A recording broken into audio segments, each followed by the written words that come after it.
Welcome back, RevDivers. We are super excited today for a couple of reasons. I mean, we're pretty much always excited. But today, Kim and I are actually together. We're in the same room recording. That doesn't happen often. No. It's got to be only a couple of episodes where we're in the same room together. I know, right? Yeah, and that's because we are at a conference. So we're at MGMA in Illinois, and we're talking at the state conference. And there's been a heavy amount of conversation on value-based care today. Absolutely. Like tons. A lot. And so it's kind of cool because we had already scheduled to speak with two super powerful women that are hanging out in Nevada doing the absolute most. And so we want to welcome you to two people from Valley Oaks Medical Group. We have Kim Grana, who's the Vice President of Operations, and Marie Price, who is the CEO. Welcome to the show, you guys. Welcome. Thank you. Super happy to be here. We are happy to be here. Oh, wow. They said that in tandem like you and I do. I know, right? Yeah. It's been said that you guys are the Kim and Taya of Nevada. That's true. Yeah. Yes. And I'm Powerhouse here ladies. for it. Yeah, I'm here for it. Yeah. So one of the reasons we really wanted to have you guys on the show is because you're doing phenomenal things in the primary care setting, particularly around making sure that care remains patient-centered, working on value-based programs, and doing it while you're growing rapidly, right? So talk to me about this a little bit. And Kim, I'll start with you. Talk to me a little bit about how you guys are achieving what you're achieving in value-based care while you're growing so fast. So there's really no playbook. I'm the president of the Nevada State MGMA because you guys are out there in Illinois. So I am the president here. And so I'm looking at the benchmarks and the playbooks and seeing what's best practice. And there's no best practice for a 600% growth rate. There isn't. But healthcare is just booming and it's growing and it's happening faster than some of us can even keep up because the need is there, right? And what we've done is put together an incredible team with Marie at the helm and me directing operations and just pushing our team towards these goals and best practices as fast as we can in a structured and organized way with a team mindset. We avoid silos at all cost. We make sure that our departments are talking with one another. They're working well together. Value-based works best when everyone works together. Value comes from the quality department. That's the quote. That's the quote of the episode. Yeah. It comes. The quality department works with operations, which works with billing, which works, and we just do a tremendous job at Valley Oaks of bringing all the people together. Yeah. And Marie, one of the great things about being a CEO is that you get to see the big picture, right? Like you're involved in everything. Can you talk to our listeners about some of the successes historically that your organization has been able to achieve, and maybe that can kind of translate to some things that are achievable in other organizations? Absolutely. It's been a ride that we've had. We've grown exponentially. We've grown from 6 providers to over 20 providers now in just a year's time, multiple locations in multiple states. And, I get that question a lot, like, how do you get there? And we have built an amazing team. I have a team of people who have all bought in, and it's because they all follow our core values, which is patients first. And then after that is the staff come first. We want people to have a work-life balance, but we all set goals together. We get excited about meeting the goals together. We're a team of workhorses that just want to get to the next level and want to keep growing. Nobody on my team wants to just sit stagnant and just come in and do a job and leave and it be the same job every day. So we've just been able to build an amazing team that works together and that we all really love each other and support each other and want to see each other win. So that's how we've been able to grow so fast, faster than most. And it's because of this amazing team that we've built. You got to have the right people in the right seats or you're not going to go anywhere. When we think about working in revenue cycle and value-based care and all these things, to your point, I think we have to think of it like integrated care models. Mm-hmm. Like, you know, it takes everybody. Yeah. You know, you mentioned we can't work in silos. We all need to work together. It's so critical because I think that most of us who are doing that now because we've seen the way it didn't work to do it the other way, right? Everybody's got like a terrible lesson learned. Do you have any specific like story of something that was just kind of like really a powerful moment when you guys were like, hey, you know what? We've got something here. This is, you know, our team is really working together. This is a model that is thriving. Was there a moment for you guys where you realized like, hey, we've got something special going on? You know, we look at each other all the time and we say that out loud about how special our our group is. Like we know it, we feel it, you know, and we've accomplished so much together over the last year, but it was almost immediate when we put our team together. And we have such a diverse team that we all complement each other. What I'm lacking, Kim has. What Kim's lacking, Upinder has. What Upinder doesn't have, Mackenzie has, you know, and we all work together and use our strengths. And it's just been an incredible ride with the most incredible people. And that's really powerful stuff, because I think within healthcare organizations, we want to make sure that we have a really solid team and that everyone's able to work together, understand strengths and weaknesses, and be able to build upon them.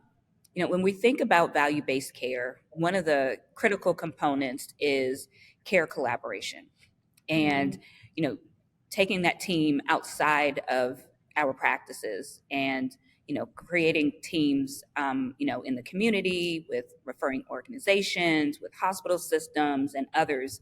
Can you talk to our listeners a little bit about how you've been able to kind of expand your internal team to care collaboration teams outside of your organization? Yeah, we have a great resource of outreach, and we call them patient engagement coordinators. And then we also have outreach coordinators, and we have provider services coordinators. So we have this entire team of people that are heavily involved in keeping our patients and our community engaged. So they work with our patients on a regular basis, helping them with any issues that they may have, asking questions about Medicare, asking questions about their different plan options, and then also the community. We send people out there. They're involved in our chambers of commerce, our community centers, our senior centers, our just different coordinated events throughout the city of Las Vegas. In our community, people think about Las Vegas and it's just the strip, right? And that's all it is. It's not, the houses and the people and the community that we serve. And I'm born and raised here, and it's a big deal to me. And just being involved in the community in this way, and Maria's put patients first, and taking that out to the people that we serve, and then being able to deliver that care back. So you can go out there and you can tell people how great you are, but are you then delivering the care when they come back in? Because it's AEP right now. It's not just about bringing in new members, It's also about retaining the patients that you have and making them want to stay here and buying in and engaging in the care delivery model that you've set up that's so excellent to achieve the goals that they are here for. It's just delivering better quality care. They use this word, value based and quality, and it's not just, you know, meeting your HEDIS scores and all these star measures and everything. It's doing what's right for the patient and then reaping all the rewards of what that is. That's what value based care really is all about. I have to ask because so many times we hear from organizations that they're working their hardest, right, to improve on their value-based care efforts and take better care of patients. And then Kim and I, start digging into the weeds with them. And when we start to get to technology and systems, their technology stack is massive. We talked to one gentleman today at this conference who had, was it five EMRs? One practice. One practice. In terms of the importance of optimizing your technology. How important has that been to you guys? The use of your technology, how you use it, how you approach it. How important has that been as a factor of your success? 100%. This is one of Marie's favorite topics is switching all of our EMRs to one platform and having standardized metrics. We created dashboards so that it's really, really important for you to know where you're going. You have to see where you're at. It's okay. And it's okay to tell your teams, look, we're gathering all the data. We know nothing's perfect. We want to see where our baseline is, where we're starting, and then you can trend and watch yourself improve from there. It's so nerve wracking when you tell people, okay, we're gathering data from every single department. We want to know everything about everything. And they're like, oh, wait, that's the immediate response, right? And then you have to set the tone and be like, look, we know that nothing is perfect. We know that there are messes. We're going to see, but we don't know what we don't know. So the only way is to dig into it, right? And then see where we're at, see where the baseline is, watch everybody improve. And that's what we're going to do because, like Marie already stated, we're an awesome team. We have this amazing group. And that's where you see where you're at. And then you get to celebrate all your wins as you move forward. But you don't know until you have the data, till you can look at it in some meaningful way and then make improvements. Absolutely. And, you know, thinking about everything that your team has been accomplishing, we'd be remiss to not bring up the fact that there are going to be challenges in success, Mhm. right? That's just part of success is making sure that we knock over stumbling blocks. Marie, at a high level, leadership, we always try to find ways to kind of overcome stumbling blocks that come in our way, identify corrective actions, and then monitor so that they don't happen again. What are some of the very high level stumbling blocks that your team has been able to overcome during this 600% period of growth, Marie? What are some of the challenges that you guys have been able to overcome with your leadership? There are so many. When you're adding providers and you're adding offices and just trying to equate how much staff you need, and you know credentialing problems, or all, or maybe you hired the wrong person. There's many roadblocks along the way, but I really feel like it's how you handle those. And it comes from the top down. If you're calm, everyone else is going to be calm. And we're just going to work through the problems. And using the data, as Kim said, we use that a lot. We know where we're going. We know what's trending. We know what's happening. And we're staying on top of everything. The cross communication within departments helps a lot. So that helps us know a problem and identify it before it even gets there. So we can see them coming. So we try to look ahead, know what's coming, get prepared for that as we can, as prepared as we can, have as much staff as we need, or, but if it's a true, just something that slams into you, which we've had those too, you just have to pick up the pieces, pull your team together, and I'm a very collaborative type of leader. Like, I want everybody's thoughts. I don't think my thought is the best thought at all. I want you to challenge me, and our whole team is that way. We challenge each other so that we can work out the pros and cons of every situation and get the best result in the end. You know, I think that there's so many critical nuggets of information in this episode, especially for those who are trying to succeed right now in value-based care arrangements, whether they're in primary practice or specialty care. I think there's several themes, right, that we've heard today from you guys. Your team is going to make or break you. Whether or not you are looking at things proactively and looking at the data and letting the data tell you how to move forward is really going to make or break you.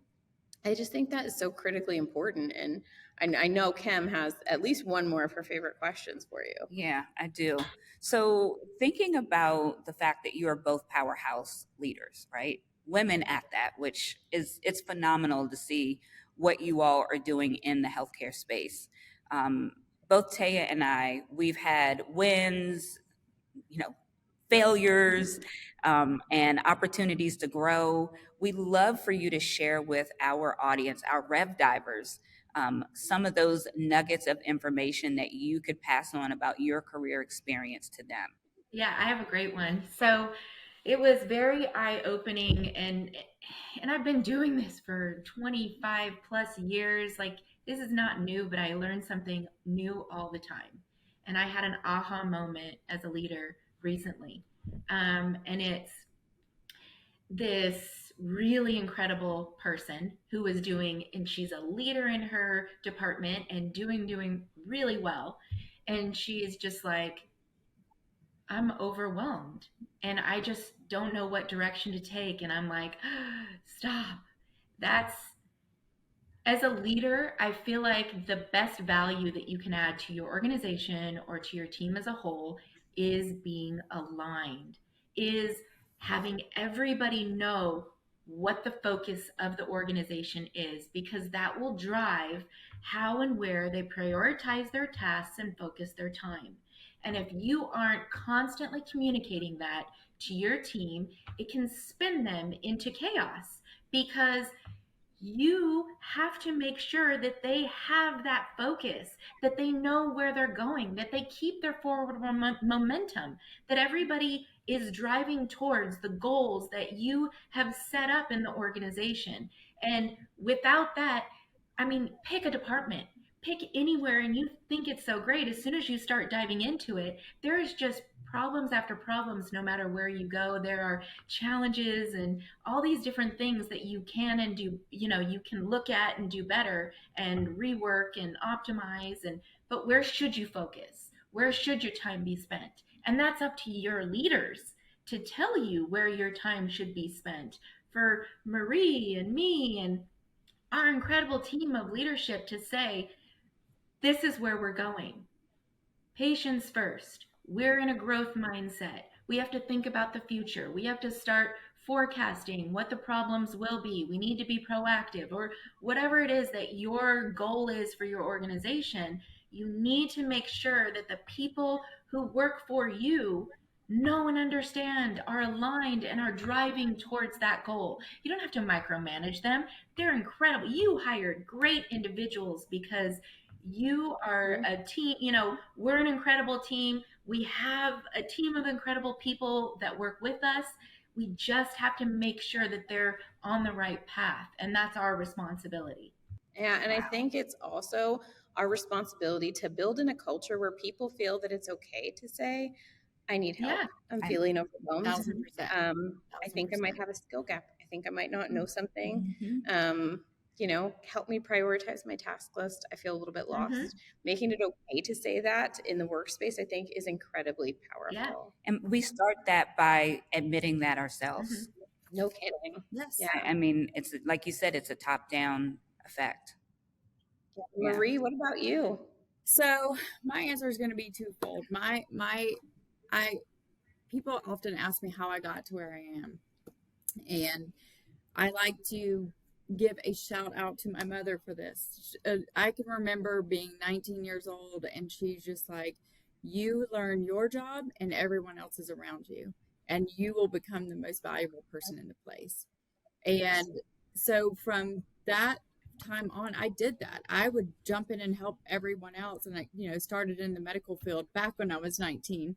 And I would learn my job and the next person's next to me. And eventually I had worked every job in the medical field, and I was helping the managers. And then I became the manager, and I just kept growing and growing. And I kept that open mind of just learning everything. And if I can give that piece of advice to people who are wanting to be in a position like me or Kim, like, that's what you have to do. You have to want it, and the more you learn, the better. Healthcare today is kind of pieced off a little bit, where you have billing over here and you have, all these different places.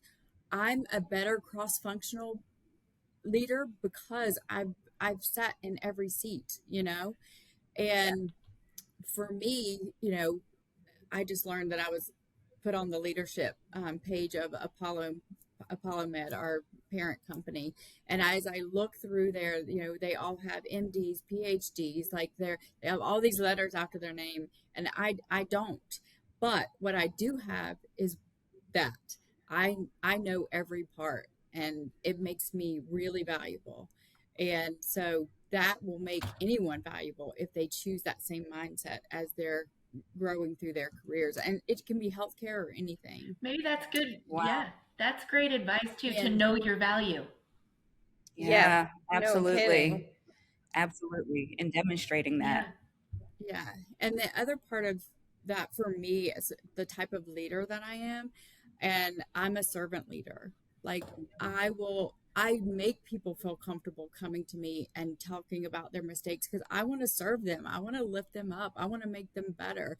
So every single person that works for me understands that they can walk in my door at any time, tell me whatever problem they have, and I will help them fix it. Or if they're in the wrong seat, I'll move them to another one.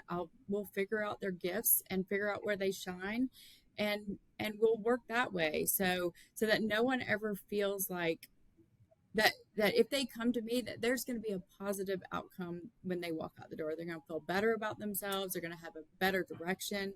And so that's the way I like to lead.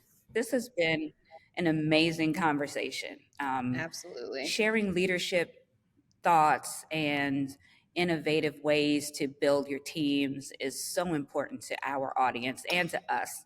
And we thank you both so much for your time. We thank you for your service to the industry. It's always a pleasure to be amongst individuals who care as much as Taya and I do No kidding. about the success of others. Yes. So, It's a so rare find. it is. So thank you so much. And to our RevDivers, you guys have gotten a lot of great information and positive, tips about professional development from these two ladies. But until we see each other again, keep diving into those Rev cycles.